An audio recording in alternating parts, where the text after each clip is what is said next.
देखो बच्चों, आज मैं तुम्हें एक मज़ेदार कहानी सुनाऊंगी। पुराने ज़माने में एक गांव था।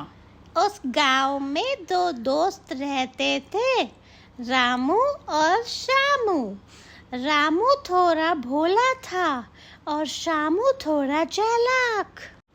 एक दिन रामू को खेत में एक घड़ा मिला जो सोने के सिक्कों से भरा हुआ था। वह बहुत खुश हुआ और दौड़कर शामू के पास गया।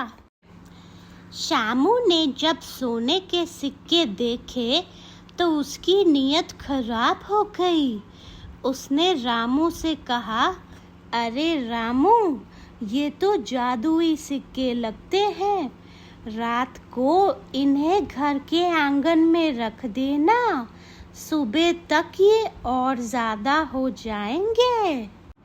बोला रामू शामू की बातों में आ गया।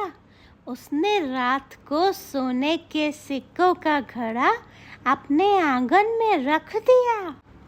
उधर शामू चुपके से रात में रामू के घर गया और घड़े के सारे सोने के सिक्के निकाल कर उनकी जगह पत्थर पर गया। अगली सुबह जब रामू ने घड़ा देखा तो उसमें पत्थर भरे हुए थे। वह समझ गया कि शामू ने उसे बेवकूफ़ बनाया है। उसे बहुत दुख हुआ, लेकिन रामू भी आखिर रामू था। उसने हार नहीं मानी। वह एक तरकीब सोचने लगा। अगले दिन रामू बाजार गया और एक बड़ा सा कद्दू खरीद लाया। उसने उस कद्दू के अंदर खूब सारे छोटे छोटे पत्थर भर दिए और शामू के घर के आंगन में घड़े में से सोने के सिक्के निकाल कर उसमें ये बड़ा सा कद्दू रख दिया। शामू ने जब सुबह आंगन में बड़ा सा कद्दू देखा तो वह हैरान हो गया। उसने सोचा, वाह, रात भर में सोनों के सिक्कों का घड़ा इतना बड़ा कद्दू बन गया।